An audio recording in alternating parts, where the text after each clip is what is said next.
Hallelujah hallelujah hallelujah. Hallelujah. ଆମର ପସନ୍ଦ କର ତୁମମାନଙ୍କ ହୃଦୟ ଉଦ୍ବିଗ୍ନ ନ ହେଉ ତୁମର ହୃଦୟ ଉଦ୍ବିଗ୍ନ ନ ହେଉ। ଉଦ୍ବିଗ୍ନ ନ ହେଉ। Hallelujah hallelujah hallelujah. ହାଲେଲୁୟା। ଜଣେ ବ୍ୟକ୍ତି କାହିଁକି ଉଦ୍ବିଗ୍ନ ହୁଏ? ତାଙ୍କ ହୃଦୟରେ କାହିଁକି ଉଦ୍ବିଗ୍ନ ହୁଏ? କାହିଁକି ହୁଏ?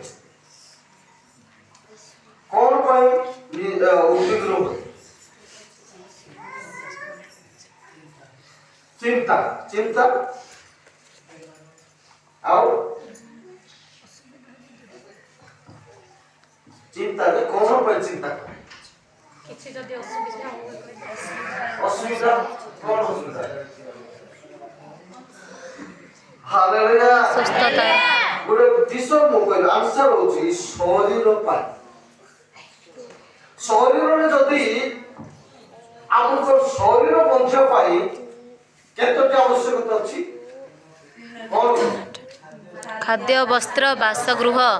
Hallelujah hallelujah hallelujah. ହାଲେଲୁୟା। ଏହି ତିନୋଟି ବିଷୟ ଯଦି ମଣିଷ ଜୀବନରେ ଜଣେ ବ୍ୟକ୍ତିଙ୍କ ପାଖରେ ଅଭାବ ହେଇଯାଏ, ଅଭାବ ଦେଖାଯାଏ, ସେହି ସମୟରେ କଣ ହୁଏ? ହୃଦୟ ଉଦ୍ବିଗ୍ନ ହୁଏ। ଉଦ୍ବିଗ୍ନ ହୁଏ।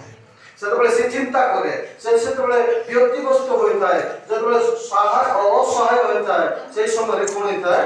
ଜଣେ ଉଦ୍ବିଗ୍ନ। Hallelujah hallelujah hallelujah. ହାଲେଲୁୟା। ତମର ପ୍ରିୟ ମଣ୍ଡଳୀ କେତେବେଳେ ଉଦ୍ବିଗ୍ନ ହୋଇଥାଏ? ଯେତେବେଳେ ଅଭାବ ଘଟେ। କଣ କଣ? ଖାଦ୍ୟ ବସ୍ତ୍ର ବାସଗୃହ। ବାସଗୃହ। ଯଦି ସବୁ ଅଛି, ଖାଦ୍ୟ ଅଛି, ବସ୍ତ୍ର ଅଛି, ଯଦି ଘର ନାହିଁ, ତା ଜୀବନରେ କଣ ଚିନ୍ତା ଆସିଥାଏ? ତା ହୃଦୟରେ ଘର ପାଇଁ କେମିତି ହେବି, କଣ କରିବି, ମୋ ପାଖରେ ପଇସା ନାହିଁ, ମୋ ପାଖରେ ଟଙ୍କା ନାହିଁ, ମୋ ପାଖରେ କିଛି ନାହିଁ, ମୁଁ କଣ କରିବି? ସେ ବିଷୟରେ ସେ କଣ କରେ? ସବୁବେଳେ ଉଦ୍ବିଗ୍ନ ରହିଥାଏ। Hallelujah hallelujah hallelujah. ଆଉ ଯଦି ଘର ଅଛି ଆଉ ଖାଦ୍ୟ ଅଛି, ଯଦି ପ୍ୟାଣ୍ଟ ମାନେ ପୋଷାକ ବସ୍ତ୍ର ନାହିଁ, ସେ କଣ ଚିନ୍ତା କରିବ? ଏ ସମସ୍ତେ ଏତେ ଭଲ ଭଲ ପିନ୍ଧୁଛନ୍ତି, ମୋ ପାଖରେ କିଛି ନାହିଁ, ମୋ ପାଖରେ ପଇସା ନାହିଁ, ମୁଁ କଣ କରିବି? ସେଇ ବିଷୟରେ ସେ କଣ ହେଇଥାଏ? ଉଦ୍ବିଗ୍ନ ମାନେ କଣ?